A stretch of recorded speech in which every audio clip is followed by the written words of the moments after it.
book, as they're printed, a lot of the classes kind of have a narrative concept that's sort of directly associated with them. How important are those to you as a DM? How much do you like your players to stay in those lines? Well, I think that the main thing to look at is what kind of game you're running. Because if we go back to the combat versus narrative. If you're in a game that is mostly combat, it probably won't even come up. You're not going to have the issues of going against your patron. Whereas if you're in a role play game, I feel like there's a lot more opportunity there for those conversations to be had. I guess, yeah, we're saying patron, and I'm sure everybody's sitting here thinking warlock or whatever.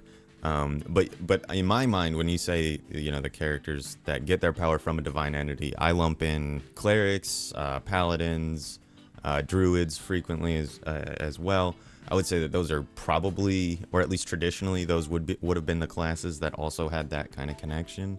I would address it if you're going to be any class, because there are other things that can be applied to certain classes.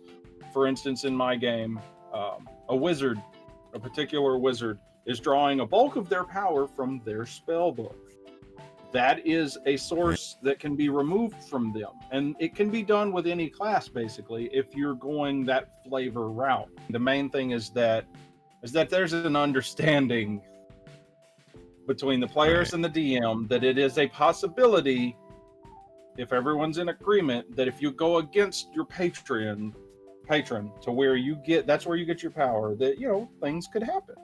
As a DM, I tend toward saying, like, if you as a player are interested in exploring that relationship, and then also kind of handing me the power to yank the cord on your class features at will, essentially, if you don't do the things that you've established the entity you're obligated to wants you to do.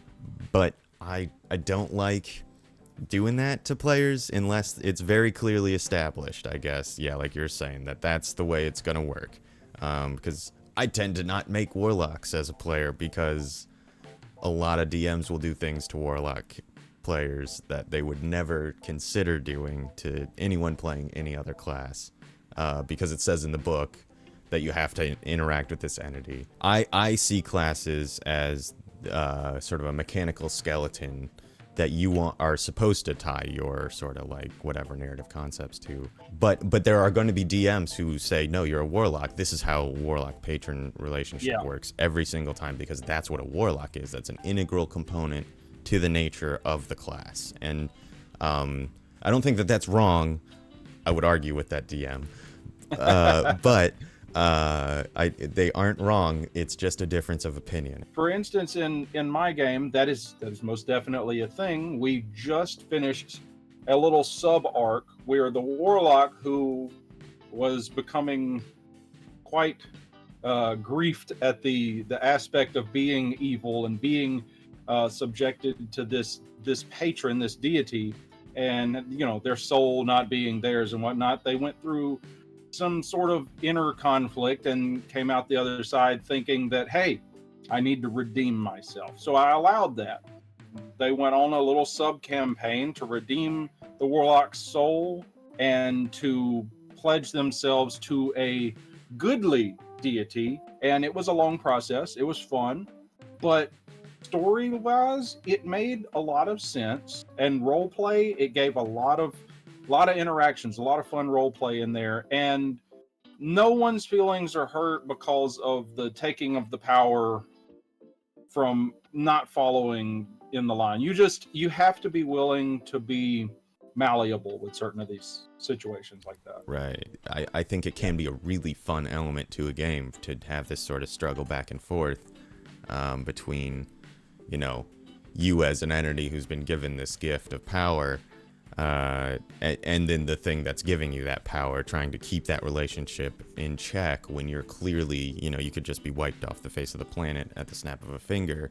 Like, it makes, that happens a ton in, the procedural TV shows, shit like that. There's all sorts of situations like that do foster drama very well. But I find myself frequently frustrated if I was thinking that I was just picking a couple of class features because it helped me achieve this other narrative concept I was going for. but they're like, oh no, now you're indebted to this other entity. Like, it's like, well, I don't want that really. Yeah, there's no wrong way to go about it. If that's not a thing in your game, that's fine.